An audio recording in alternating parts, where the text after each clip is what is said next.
I then went to work for a guy named Jerry Parencio at Chartwell Artists, and we represented people like Andy Williams, Henry Mancini, Johnny Mathis, Sergio Mendes, Jose Feliciano. Um, we did represent a group called the Birds as well as the Monkees, but we represented the Birds. And the very first day that I worked there, I get a phone call from a guy and he says, "Hi, I'm Roger McGuinn, and you're fired." My very first day at work, he fired me. So I said, "Okay." So we had the Monkees there who were, just huge. And I stayed there through 67, 68, 69. In 69, I heard about a guy in Europe, in England, that had a great album, and I flew over there and signed him. His name was Reginald Dwight III. And I brought him to this country, and he had three three-piece group, but he had 100 synthesized strings on his album.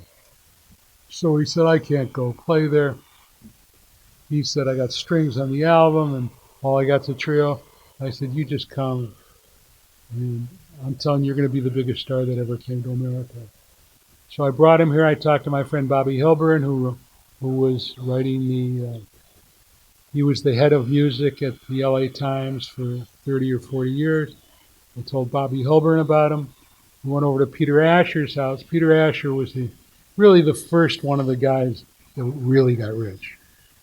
Besides being a member of Peter and Gordon, he was producing James Taylor and Linda Ronstadt, and you know, so we went over to Peter Asher's house, and he was there, and James Taylor was there, Linda Ronstadt was there, Val Garay, group called Long Branch and Penny Whistle, who became the Eagles. They were there, and this kid sat down at the piano and played every one of his songs. And then he played some Little Richard songs, and he played some Elvis Presley songs. And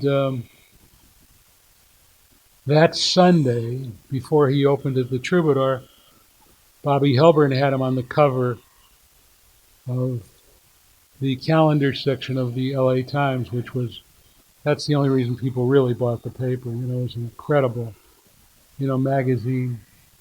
And we opened, I think it was like Wednesday, August 12th, 1969 at the Troubadour. And he used his real name. He was wearing some coveralls with a carrot on the front. And he used his real name, Elton John. So I did his first tour of America, and I turned him over to my assistant. And what I did was I put him out on the road then with Derek and the Dominoes. And I called Graham to tell him about this guy. And of course, there's a lot of stories that go with that, because Graham and I had a love-hate relationship for many years until he died not long ago in a helicopter crash. But I heard from the same guy that told me about Elton John, I heard about this group of the finest musicians in England, and I flew over and signed them and brought them to America and did their first tour here. That was Pink Floyd.